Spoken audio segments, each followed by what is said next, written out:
네, 오늘은 8월 20일입니다. 수요일입니다. 새벽 예배에 나오신 우리 성도님들 환영합니다. 말씀 나누기 전에 공동기도 제목으로 기도하시겠습니다. 배옥진 집사의 뇌졸중을 치료해 주십시오. 언어가 회복되고 오른쪽 팔다리에 힘이 생겨나도록 해 주십시오. 권하자 집사가 다시 걷도록 해 주십시오. 이승학 성도의 뇌종양 치료가 잘 되게 해 주십시오.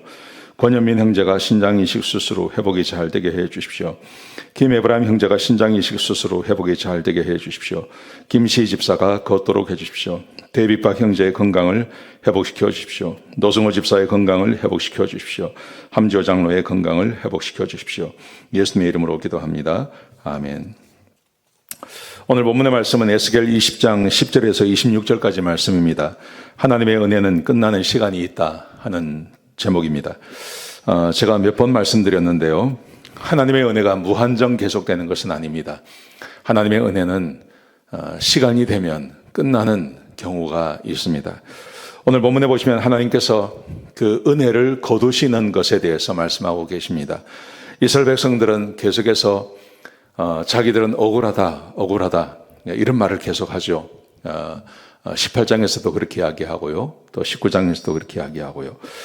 근데 하나님께서 왜 지금 이스라엘 백성들에게 고난을 주시는지, 그들이 왜 더 이상 하나님의 은혜가 계속되지 아니하고 끝나는지에 대해서 하나님께서 역사를 쭉 들어서 말씀하고 계세요. 하나님께서 이렇게 말씀하세요.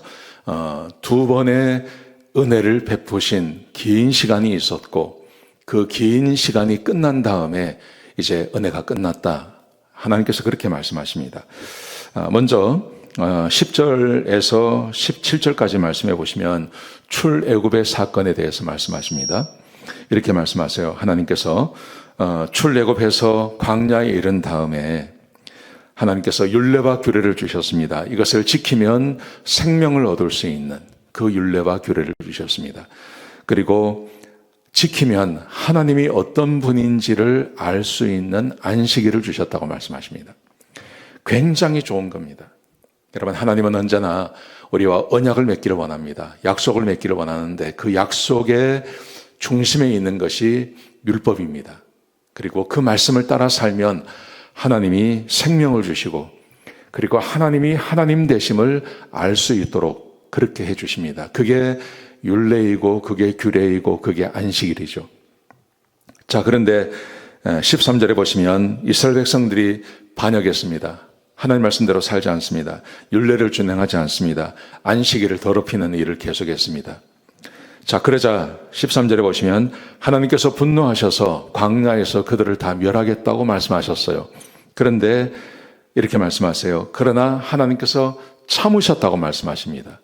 왜냐하면 그들이 출애굽한 것을 본 이방 민족들이 있는데 그 이방 민족에게 하나님의 영광을 가리게 될까봐 하나님께서 참으셨다고 말씀하십니다. 그래서 하나님께서 그들에게 우상을 숭배함에도 불구하고 규례와 율례를 지키지 아니함에도 불구하고 안식일을 더럽힘에도 불구하고 그들에게 하나님께서 은혜를 베풀어 주셨습니다. 사실 이게 굉장히 긴 시간이죠. 하나님께서 참고 참으시는 것입니다. 하나님께서 첫 번째 참으셨습니다. 자, 두 번째 18절부터 보시면 하나님께서 이스라엘 백성들에게 자손에게 말씀하셨다고 말씀하세요. 이 의미는 이겁니다. 다름이 아니라 이스라엘 백성들이 범죄하고 죄를 지어서 그들을 다 멸하지 아니하시고 범죄하고 죄를 지은 사람만 멸하시죠. 그리고 40년의 세월이 지나간 다음에 이제 이스라엘 백성들이 가나안에 들어가게 되었습니다. 가나안에 들어가기 전에 하나님께서 모세를 통해서 또 그들에게 동일한 말씀을 주십니다. 생명을 주는 율례와 규례를 너에게 주었고 율례와 규례를 지킨다면 생명을 얻게 될 것이고 안식일을 지키면 하나님이 어떤 분인지 알게 될 것이다. 하나님께서 똑같이 말씀하셨습니다. 자, 그런데 21절에 보시면 이렇게 말씀하세요. 그러나 이스라엘 자손들이 하나님을 반역해서 율례와 규례도 지키지 아니하고 안식일 더럽히는 일을 했습니다. 이게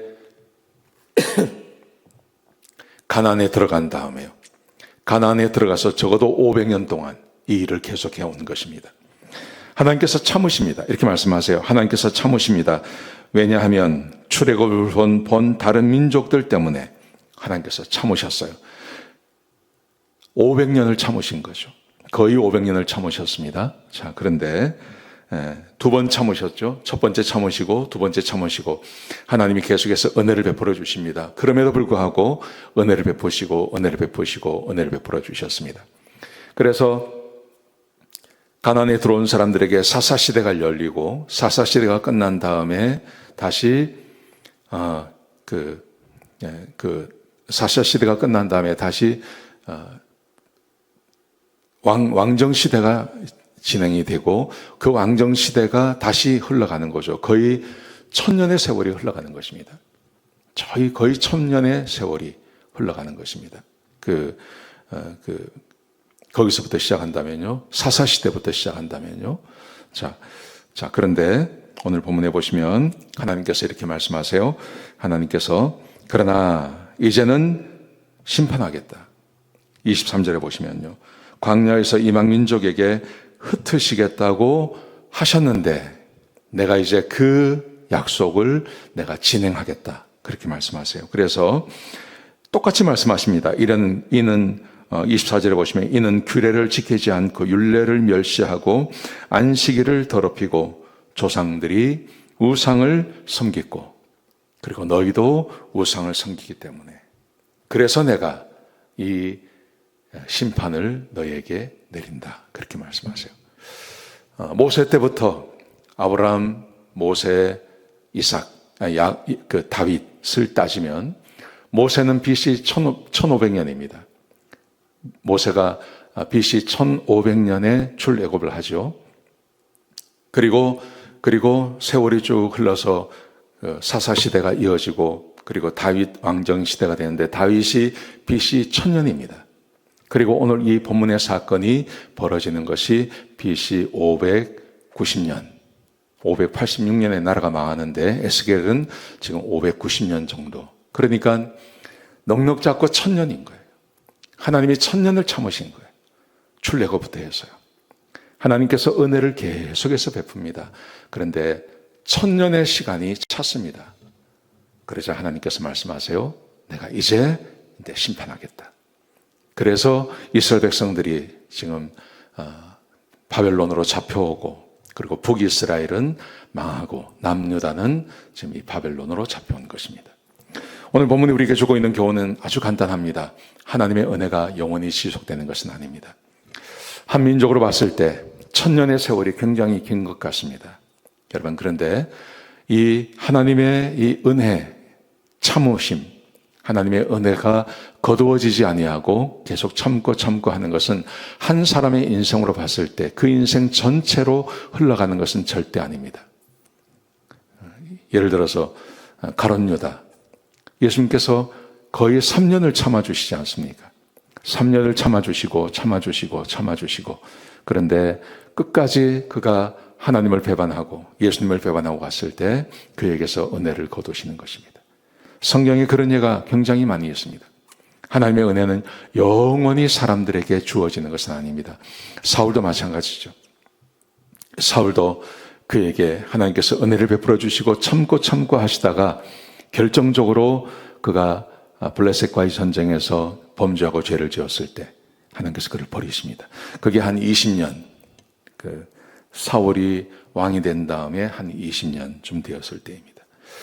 여러분, 그러므로 우리가 반드시 생각하고 마음 먹고 우리가 늘 주님 앞에 있어야 될 것, 하나님께서 지금 나에게 은혜를 베풀어 주신다고 해서 안심하고 계속해서 범죄하고 죄짓고 하나님을 떠나는 것은 굉장히 위험한 것입니다. 한순간 그 은혜가 거둬질 수 있습니다. 그러므로 우리는 끝까지 하나님 섬기고 하나님 떠나지 말고 하나님 말씀 안에 거하면서 주님을 섬겨야 할 줄로 믿습니다. 그렇게 오늘 하루도 하나님을 마음을 다해서 섬기시는 귀한 하루가 되시기를 주의 이름으로 축복합니다. 기도하시겠습니다. 아버지 하나님, 귀한 말씀 주셔서 감사합니다. 하나님을 잘 섬기고 주의 말씀을 따라 살아가는 주의 백성들이 되게 하여 주옵소서. 그래서 하나님께서 복 주시는 그 복 안에 머물러 있고 하나님의 은혜 가운데 머물러 있는 그런 우리 성도님들 다 되게 하여 주옵소서. 주님 감사합니다. 예수님의 귀하신 이름으로 간절히 기도드렸습니다. 아멘.